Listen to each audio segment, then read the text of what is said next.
Hey guys, it's Amy Head at New Perspectives for Life in Marietta, Georgia. Hope you've been having a good week. I wanted to share a little bit with you. You know, I like to kind of share some things if I see some themes going on with my clients, or if I've had some interesting insights based on some of the issues that have come into my office during the week. And so I wanted to share a little bit with you. I do work a lot with kids and teens, and so this is another situation that has come up with that population. But I've had a couple of sessions this week where the kids are struggling to follow the rules at school, and they're making choices that it would seem obvious not to make because these are smart kids. They kind of get how the system works, yet they're allowing themselves to make choices to get them in trouble. If they're in middle school, to get their agendas signed, which is not a good thing. It's a behavior modification tool to hopefully modify the behavior toward where it needs to be, but if you get enough signatures, you get consequences.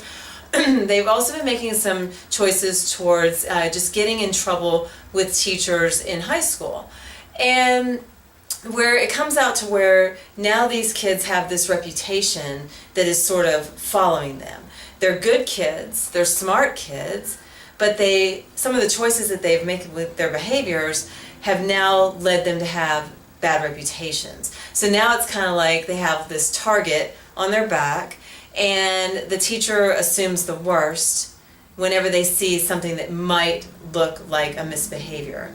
Or if they do see a misbehavior, there's not a lot of opportunity for discussion, and maybe there shouldn't be, but the kid is consequenced pretty much right away. So this is happening quite a bit, and I just had a couple of sessions this week where the process of the session kind of followed the same way.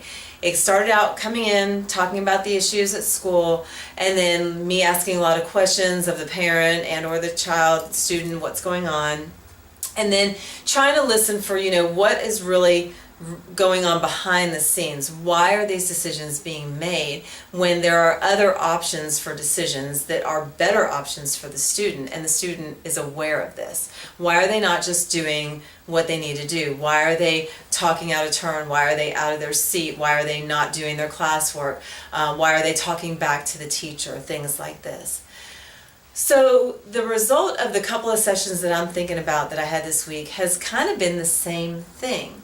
And the answer, the result that it kind of leads to as we go through this process is the kids don't want to succeed to the point where their friends think they are brown-nosing, trying to be a teacher's pet, or being one of those kids that these kids feel are not popular or don't have a lot of friends. So in other words, what's kind of happening is the social aspect for the student is determining the student's behavior to not perform appropriately, to not follow the rules, to not do what's expected. And they are making those choices knowing that there will be consequences potentially at school, consequences potentially at home, yet the cost is worth it to them to be in good social graces with their friends.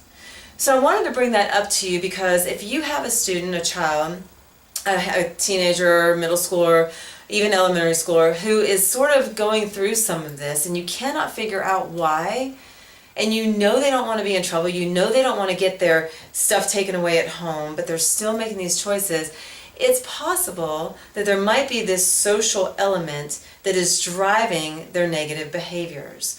And that's kind of what we came down on with these two scenarios. So then we started looking at personal power and what is it that lets them give their power of success away to these friends. And so that opens up some good dialogue because I don't think the kids usually think of it like that. They just want to be cool. They just want to be in with their friends and they don't want to be on the outs. So every situation is different, but I wanted to just bring that to you in case your student is struggling and making choices that you know they are far more capable of making better ones. This could be one reason for it.